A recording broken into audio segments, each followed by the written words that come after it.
CM 2047 లక్ష్యాన్ని నిర్దేశించారని ఆ లక్ష్యం నెరవేరడంలో పోలీస్ శాఖది కూడా ప్రధాన బాధ్యత అని నూతన డీజీపీ హరీష్ కుమార్ గుప్తా వెల్లడించారు.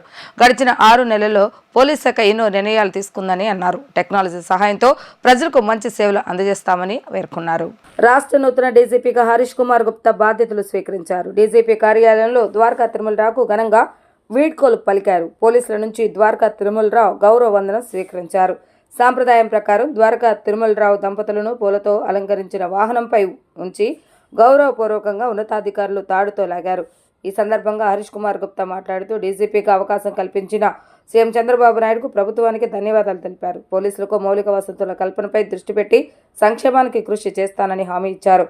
పోలీసులు ఆరోగ్యంగా ఉంటే మెరుగైన సేవలు అందించగలుగుతారని అన్నారు. సోషల్ మీడియాలో అసభ్య పోస్టులు పెట్టడం ఆర్గనైజ్డ్ క్రైమ్గా మారిపోయిందని వాటిపై ఉక్కుపాదం మోపుతామని అన్నారు.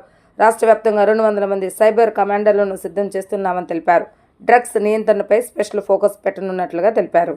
I'm highly thankful to the Honorable Chief Minister and Government of Andhra Pradesh for having given me this opportunity to serve the citizens of Andhra Pradesh in my capacity as DGP AP. మీ అందరికి తెలిసిన విషయం, మన chief minister గారు మనందరికీ ఒక vision 2047 ఇచ్చారు. ఆ విజన్కి మన పోలీస్ డిపార్ట్మెంట్లో కూడా లా అండ్ ఆర్డర్ మెయింటెనెన్స్ కూడా ఒక మేజర్ కాంపోనెంట్. ఒక స్టేట్ ప్రోగ్రెస్ అవ్వాలంటే లా అండ్ ఆర్డర్ కంట్రోల్లో ఉండాలా, అట్లాగే సిటిజన్ సాటిస్ఫాక్షన్ ఉంటే ఆ స్టేట్ ప్రోగ్రెస్ చేస్తుంది. It is universal principal.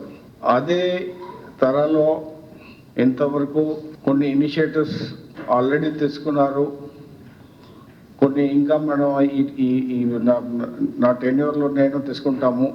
So ఈ ఒక స్టెప్ పెట్టి ఆ 2047 విజన్కి ఏమేమి కావాలో మేము అందరం చేస్తాము.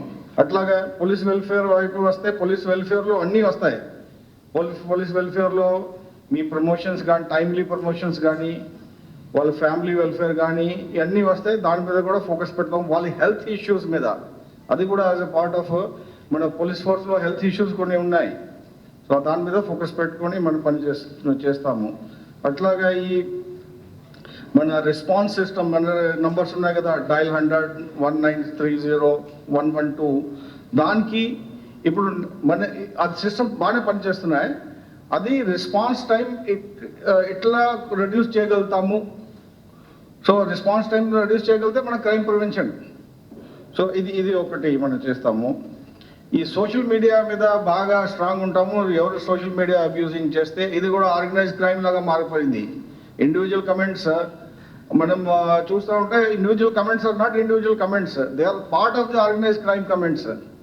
అంటే they are propagating certain things. So ఇది సోషల్ మీడియా అబ్యూజ్ ఎవరు చేస్తే బాగా వాళ్ళ మీద యాక్షన్ తీసుకుంటాము. అట్లాగా ఈ మేము ఇంతకుముందు చెప్పింది ఇది సైబర్ క్రైమ్ మీద చెప్పాము. మనం ఒక సైబర్ ఈ కమాండోస్ తయారు చేస్తున్నాము. దాదాపు ఒక 200 సైబర్ కమాండోస్, అంటే 6 months కోర్స్ ఇస్తున్నాము at national level. IIT Kanpur, IIT Madras 6 months certification course ఇస్తారు. సో 200 members తయారు చేస్తున్నాము ఇప్పుడు from all over the state. So ఇది వాళ్ళు they will be like our master trainers. వాళ్ళు మన ఇంకా వాళ్ళు తయారు చేస్తారు. సో ఈ సైబర్ కమాండోస్ ఇది ఒకటి.